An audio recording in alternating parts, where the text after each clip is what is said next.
అలా టీవీస్ తీసుకోవాలి. డైరెక్ట్ సేల్స్కి ట్రాకింగ్ నెంబరు, ఆర్డర్ నెంబర్ రెండు ఉండవు.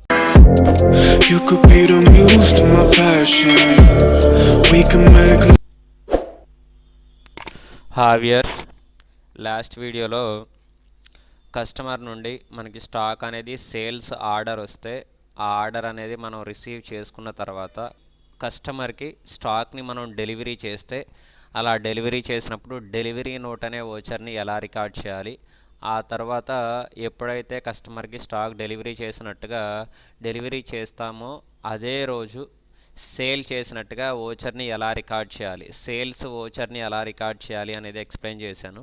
అయితే ఈ వీడియోలో స్టాక్ అనేది కస్టమర్స్కి ఆర్డర్ ద్వారా కాకుండా ఒకవేళ స్టాక్ని డైరెక్ట్గా క్యాష్ ద్వారా కానీ లేదా చెక్ ద్వారా కానీ లేదా డైరెక్ట్గా సేల్ చేయాల్సి వస్తే ఎలా సేల్ చేయాలి అనేది ఈ వీడియోలో మీకు ఎగ్జాంపుల్గా ఎక్స్ప్లెయిన్ చేస్తాను.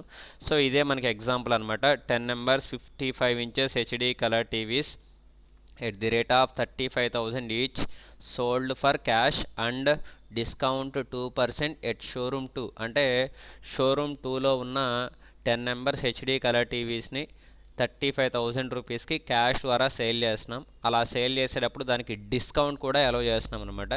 సో ఇలాంటి సేల్స్ని డైరెక్ట్ సేల్స్ అంటారు. ఆర్డర్స్ ఏం లేవు కాబట్టి డైరెక్ట్ సేల్స్ని ఎప్పుడు మనం F8లో ఎంటర్ చేస్తాము. సో ఇదిగోండి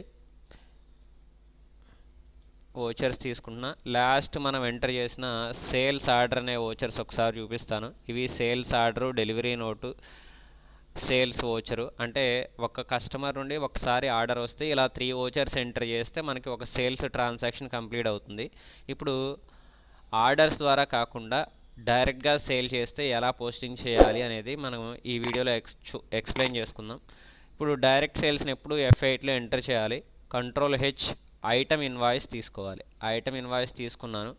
పార్టీ నేమ్ దగ్గర మనకి ఎగ్జాంపుల్లో క్యాష్కి సేల్ చేస్తున్నామని చెప్పేసి చెప్పుకున్నాం. ఇదిగోండి క్యాష్ అని చెప్పేసి ఇక్కడ ఉంది మనకు క్లియర్గా. క్యాష్కి సేల్ చేస్తున్నాం. అలా సేల్ చేసేటప్పుడు డిస్కౌంట్ కూడా అలౌ చేస్తున్నాం క్లియర్గా ఉంది. అది కూడా షోరూమ్ 2 నుండి సేల్ చేస్తున్నామని చెప్పాడు. సో పార్టీ నేమ్ దగ్గర క్యాష్ తీసుకోవాలి. క్యాష్ తీసుకున్నాను. డైరెక్ట్ సేల్స్కి డెలివరీ నెంబర్ అనేది మనకేముండదు, నాట్ అప్లికబుల్ అని ఇవ్వాలి. ఐటమ్ వచ్చేసి హెచ్డి కలర్ టీవీస్ తీసుకోవాలి.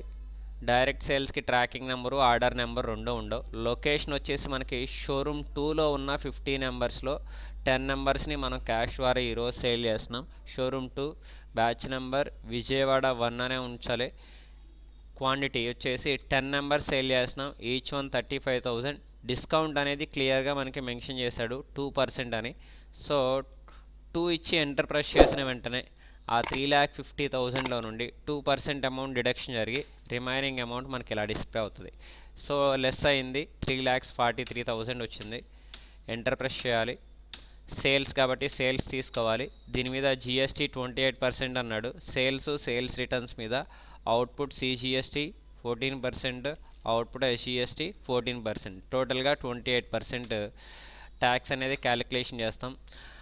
ఆర్డర్స్ అనేవి లేకుండా డైరెక్ట్గా కనుక సేల్ చేస్తే ఇలా మనం సేల్స్ వోచర్ అనేది రికార్డ్ చేయాలి. ఆర్డర్ ద్వారా సేల్ చేస్తే మనకి tracking number, order number, showroom number, batch number ఇలా 4 నెంబర్స్ ఉంటాయి. డైరెక్ట్గా సేల్ చేస్తే only showroom number, batch numbers మాత్రమే ఉంటాయి. సో ఇది డైరెక్ట్ సేల్స్ వోచర్ పోస్టింగ్ అనమాట ఇన్వెంటరీలో. సో డైరెక్ట్గా వోచర్ అనేది సేల్ చేసినట్టుగా పోస్టింగ్ చేయాలంటే ఇలా పోస్టింగ్ చేయాలి. ఈ వీడియోలో మీకు స్టాక్ని డైరెక్ట్గా కనుక సేల్ చేస్తే అది కూడా డిస్కౌంట్ని బేస్ చేసుకొని ఎలా ఎంటర్ చేయాలనేది ఈ వీడియోలో మీకు ఎక్స్ప్లెయిన్ చేశాను. వీడియో కనుక మీకు నచ్చితే లైక్ చేయండి, షేర్ చేయండి, కామెంట్ చేయండి, సబ్స్క్రైబ్ చేయడం మాత్రం మర్చిపోకండి. Thank you.